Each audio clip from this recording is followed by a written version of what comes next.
बिस्मिल्लाहिर्रहमानिर्रहीम। अस्सलाम वालेकुम नाज़रीन, मैं हूँ फैयाज़ राजा और आप देख रहे हैं आपका अपना यूट्यूब चैनल।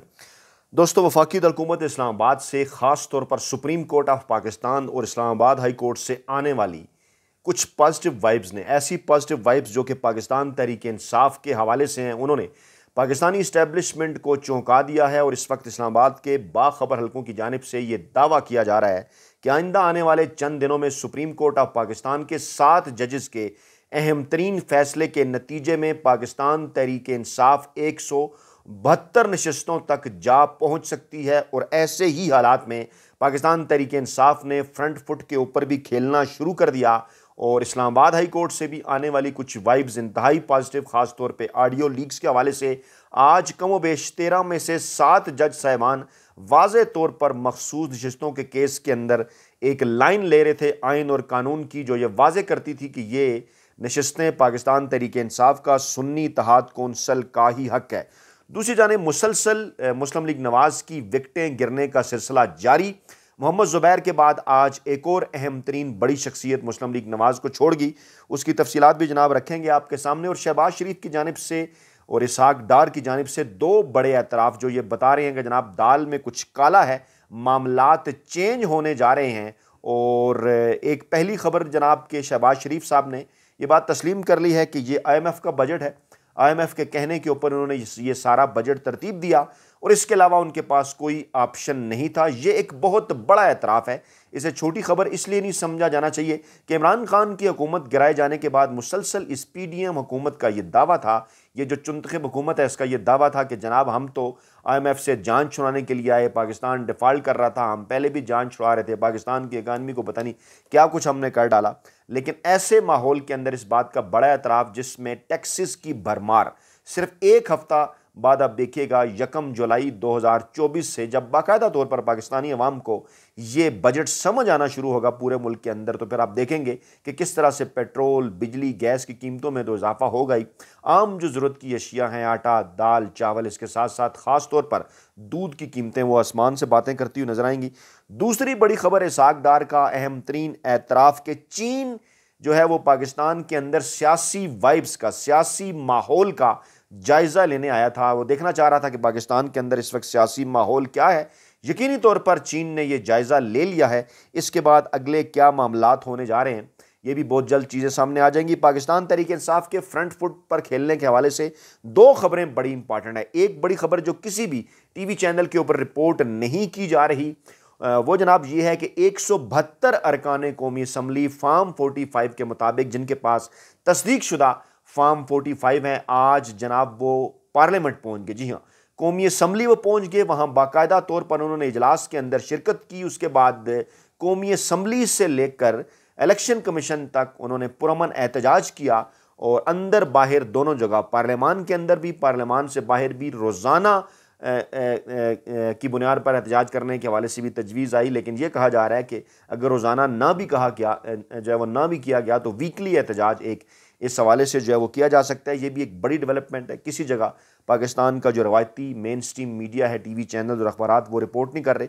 इसकी तफसीलात कुछ यूँ है कि कौमी असम्बली में पाकिस्तान तहरीक इंसाफ और सुन्नी इत्तेहाद कौंसल की पार्लिमानी पार्टी के इजलास में पार्लियामेंट के बाहर और अंदर सख्त एहतजाज का फैसला किया गया। अब देखिए ना, पहले तो ये आप समझ लीजिए कि पार्लिमानी पार्टी का ये इजलास है जो कि उन लोगों पर मुश्तमिल होता है जो इलेक्शन जीते हुए होते हैं, जो पार्लियामान का हिस्सा होते हैं, वो कहलाती है पार्लिमानी पार्टी किसी भी सियासी जमात की। और ये जनाब कौमी असम्बली में ज़राए का ये दावा है, रिपोर्ट क्योंकि नहीं हो रहा, ज़राए से ये खबरें सामने आ रही हैं, हम आपके सामने रखते हैं कि कौमी असम्बली में पाकिस्तान तहरीक इंसाफ और सुन्नी इत्तेहाद कौंसल की पार्लिमानी पार्टी के 172 अरकान इसके अंदर शरीक हुए। उमर अयूब की ज़ेर सदारत ये इजलास जनाब मुनक्किद होता है। कुछ लोगों के नाम भी आपके सामने रख देता हूँ, रेहाना डार, सिमाबिया ताहिर, और मुल्क भर से, जिसमें शौकत बसरा, असजद मलही, अली इजाज भुट्टर, ज़हीर अब्बास खोकर, आमिर मुगल, अली बुखारी, यानी बाकी तमाम लोग भी है। कुछ चीदा चीदा लोगों के मैंने नाम आपके सामने रखे। और इस इजलास के अंदर फार्म 45 के एतबार से कामयाब जो तमाम के तमाम उम्मीदवार हैं उनको इस पार्लिमानी पार्टी के इजलास में बुलाया गया था और सबूत इनके पास मौजूद हैं। ये बात साबित होगी कि 172 अरकान कौमी असम्बली ऐसे हैं जिनके पास बाकायदा तौर पर इस हवाले से फार्म 45 जारी किए हुए उन्हें रिटर्निंग अफसरान की जानिब से जारी किए हुए उनके पास मौजूद हैं। और यहाँ से ये बात साबित होती है कि जनाब अगर 2/3 अक्सियत का जिक्र ना भी किया जाए तो सिंपल मेजॉरिटी के हवाले से तो कम से कम पाकिस्तान तहरीक इंसाफ के पास ये तमाम तर जो सबूत मौजूद हैं। बाकी दीगर सबूत मिलाकर जो है वो जो जमात इस्लामी के पास हैं या तहरीक लब्बैक पाकिस्तान के पास है, दावा है कि 200 के करीब नशस्तें हैं पाकिस्तान तहरीक इंसाफ की। रहनुमाओं ने मौक़िफ़ इख्तियार किया कि पार्लिमानी पार्टी मुकम्मल है और उम्मीद जाहिर की कि ट्रिब्यूनल से भी फैसला हक में होगा। ट्रिब्यूनल्स में ने भी काम शुरू कर दिया है। लाहौर हाई कोर्ट से के जो चीफ जस्टिस थे शहजाद मलिक साहब, वो सुप्रीम कोर्ट आने से पहले बड़ा फैसला कर आए थे। वहाँ पर मामलात का आगाज़ कम से कम एक ट्रिब्यूनल की जानिब से जब हो गया है और जनाब मुतफ़िका मौक़िफ़ इस इजलास के अंदर सामने आया कि जाली फार्म 47 वाले किसी उम्मीदवार को तस्लीम नहीं करते, पार्लियामेंट के अंदर और पार्लियामेंट के बाहर सख्त एहतजाज करेंगे। और सुन्नी इत्तेहाद कौंसिल के अरकान भी जो हैं उन्होंने भी तहरीक इंसाफ के हमरा तहरीक चलाने का फ़ैसला किया। फिर उन्होंने पार्लियामान से लेकर इलेक्शन कमीशन तक एक भरपूर वाक की, जो कि रिपोर्ट नहीं हो रही। यकीनी तौर पर ताज़ा हवा का झोंका, और काफ़ी दिनों से ये कहा जा रहा था कि पाकिस्तान तहरीक इंसाफ फ्रंट फुट के ऊपर नहीं खेल रही। आज जब सुप्रीम कोर्ट ऑफ पाकिस्तान के 7 जज साहिबान की जानिब से मखसूस नशस्तों के हवाले से कुछ पॉजिटिव वाइब्स आई, तो उसके बाद भी पाकिस्तान तहरीक इंसाफ ने खुलकर खेलने का फैसला किया। दूसरी बड़ी खबर जो है वो ऑपरेशन अज़म इस्तेकाम के हवाले से है। एक तो हुकूमत बैकफुट पे चली गई, और बैकफुट पे कह तो रहे हैं पाकिस्तान तहरीक इंसाफ वाले, लेकिन इस हुकूमत से कुछ भी बैद नहीं। माजी में भी ये इस किस्म की चीज़ें कर चुके हैं, और इस किस्म की जो है वो कहते कुछ हो रहे हैं, करते कुछ हो रहे हैं। अब उन्होंने ये कहा कि नहीं जनाब, कोई ऑपरेशन हम शुरू नहीं कर रहे, ये इंटेलिजेंस बेस्ड ऑपरेशन है। लेकिन पाकिस्तान तहरीक इंसाफ ने खैबर पख्तूनख्वा की सतह पर पार्लिमानी कॉन्फ्रेंस बुलाने का जो है वो फैसला कर लिया है। ये भी एक बड़ी खबर है, पाकिस्तानी मीडिया इसे रिपोर्ट नहीं कर रहा। बैरिस्टर सैफ जो हैं KP के अंदर मुशीर इत्तलात जो हैं KP हुकूमत के, उन्होंने कहा कि तारीख़ और वक्त का ऐलान हम जल्द करने जा रहे हैं। और इसी तरह से अमन जरगा जो है वो भी आज मुनक्कद करने जा रहे हैं, और ये तकरीबन 3 बजे आज मुनक्कद होने जा रहा है। ये भी इंतहाई अहम जरगा है, इसके ऊपर भी तफसीलात रखेंगे। ये मामला समझिए, ये खबर इसलिए इम्पॉर्टेंट है, जितनी तेज़ी के साथ पाकिस्तान के अंदर मामलात तब्दील हो रहे हैं ना, इस टाइम माफिया हैंडलर जो सहूलतकार, ये उनको इस बात का अंदाज़ा है कि पाकिस्तान तहरीक इंसाफ की हुकूमत है खैबर पख्तूनख्वा के अंदर, और किसी भी जो मुहिम है, किसी भी जो तहरीक है, उसका आगाज़ होना है वहाँ से। और इस किस्म के ऑपरेशन के नाम पर डीस्टेबलाइज करना है हुकूमत को, ऐसा कहना है पाकिस्तान तहरीक इंसाफ के ज़राए का कि माफिया हैंडलर्स और सहूलतकार डीस्टेबलाइज करना चाहते हैं तमाम तर चीज़ों को KP के अंदर, ताकि वहाँ से उठान ना हो सके तहरीक की। और इसके काउंटर के तौर पर अमन जरगा एक तो very good step, Pakistan Tehreek Insaf ने अकल का अकलमंदी का ये काम किया। यकीनी तौर पर अच्छे मशीर उन्हें इस मामले के ऊपर मैसर आए।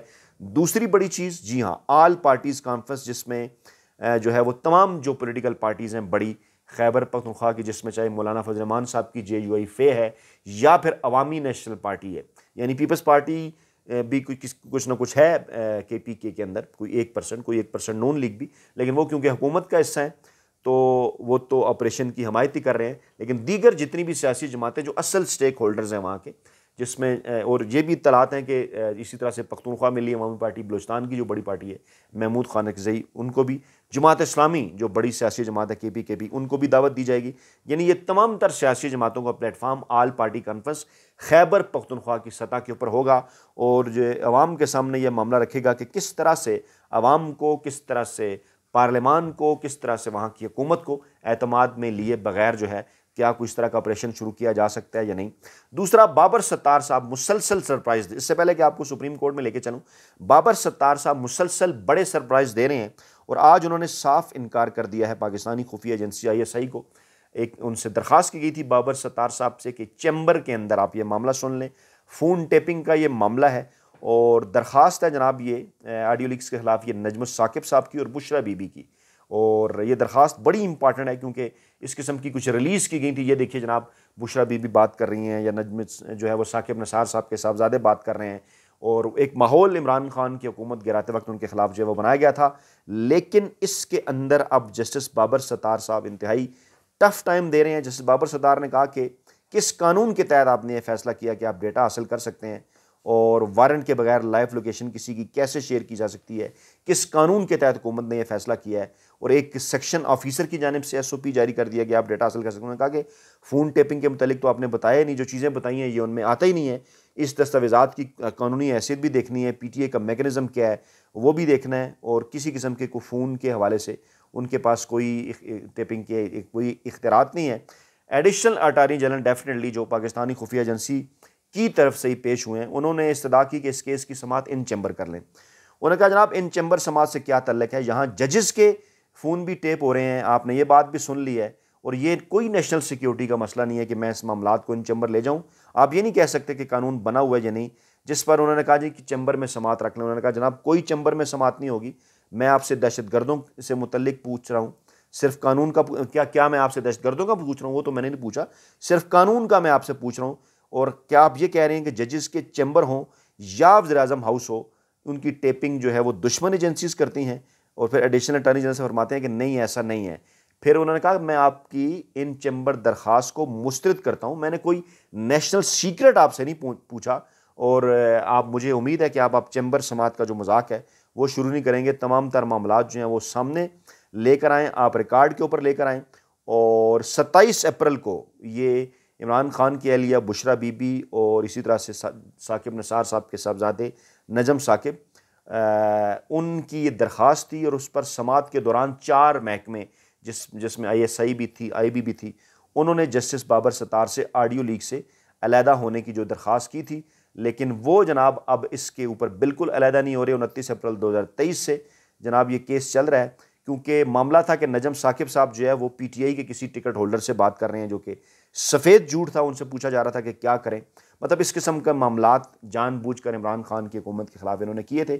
मकसद इनका क्या था कि एक जो है वो जैली प्रोपेगेंडा जो है वो पाकिस्तान तहरीक इंसाफ के ख़िलाफ़ जो है वो अपनाया जाए। मोहम्मद ज़ुबैर के बाद साबिक वज़ीर अब्बास आफरीदी ने भी नून लीग छोड़ने का ऐलान कर दिया है, अंदाज़ा हो गया उन्हें, और उन्होंने कहा जनाब मुझे भी कोई एतमाद में किसी मामले के ऊपर नहीं लिया गया ऑपरेशन नज़म इस्तेकाम।